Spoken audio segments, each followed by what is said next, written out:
Hi friends, ഞാൻ ലേഖ രാധാകൃഷ്ണൻ. ഞാൻ ഇന്ന് ഒരു പ്രത്യേക വിഷയമായിട്ടാണ് അവതരിപ്പിച്ചിരിക്കുന്നത്. വേറെ ഒന്നുമല്ല, നമുക്ക് ജോലിയിൽ നിന്നും റിട്ടയർ ചെയ്യുന്നവർക്ക് വേണ്ടിയുള്ള ഒരു പ്രത്യേക വീഡിയോ ആണിത്. ഞാൻ നേരത്തെ റിട്ടയർമെൻറ്റിനെ കുറിച്ച് എഴുതിയിരുന്നെങ്കിലും ഇന്ന് എനിക്ക് കുറച്ചുകൂടി എഴുതിയിരുന്നെങ്കിലല്ല, ഞാനിതുപോലെ പറഞ്ഞിരുന്നെങ്കിലും ഒന്നുകൂടി പറയാൻ തോന്നി. വേറെ ഒന്നുമല്ല, ഞാൻ എൻ്റെ അനുഭവം തന്നെ നിങ്ങളോട് പറയുകയാണ്. അപ്പോൾ നിങ്ങൾക്ക് മനസ്സിലാവും. ഞാനൊരു പൊതുമേഖലാ സ്ഥാപനത്തിൽ നിന്നും സീനിയർ മാനേജറായിട്ട് റിട്ടയർ ചെയ്ത ആളാണ്.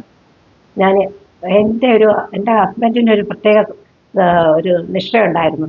നമ്മൾ റിട്ടയർ ചെയ്യുമ്പോൾ അടുത്ത വീട്ടുകാരെ പോലും അറിയിക്കരുത്. ഒരുപക്ഷെ അങ്ങനെ ആർക്കും ഉണ്ടായി കാണില്ല. എല്ലാവരും നേരത്തെ തന്നെ ഞാൻ റിട്ടയർ ചെയ്യാൻ പോകുന്ന പത്രത്തിൽ വരെ കൊടുക്കുന്നവരുണ്ട്. പക്ഷെ എൻ്റെ ഹസ്ബൻഡിൻ്റെ ഒരു പ്രത്യേക നിഷ്ഠയായിരുന്നു അത്. അപ്പോൾ ഞാനെന്ത് ചെയ്തു, നേരത്തെ തന്നെ എനിക്കൊരു ജോലി സംഘടിപ്പിച്ചു. ജോലി മീൻസ് നമ്മുടെ യുവാക്കളുടെ അവസരം നഷ്ടപ്പെടുത്തിക്കൊണ്ടുള്ള ജോലിയാണെന്ന് എല്ലാവരും ആരും കരുതരുത്. ഒത്തിരി പേര് എന്നോട് ചോദിച്ചിട്ടുണ്ട്, മതിയായില്ലേ, കാശ് ഇനിയും ആഗ്രഹമുണ്ടോ, മക്കളെയൊക്കെ കെട്ടിച്ച് വിട്ടില്ലേ?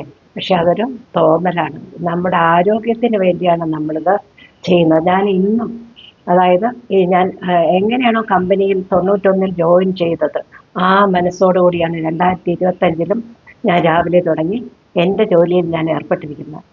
കാരണം അത് നമുക്ക് കിട്ടുന്ന മാനസികമായിട്ടുള്ള മെൻ്റൽ ഹാപ്പിനെസ് പറഞ്ഞറിയിക്കാൻ പറ്റില്ല. ഒരുപക്ഷെ നിങ്ങൾ ജോലിക്ക് പോകണമെന്നല്ല ഞാൻ പറയുന്നത്.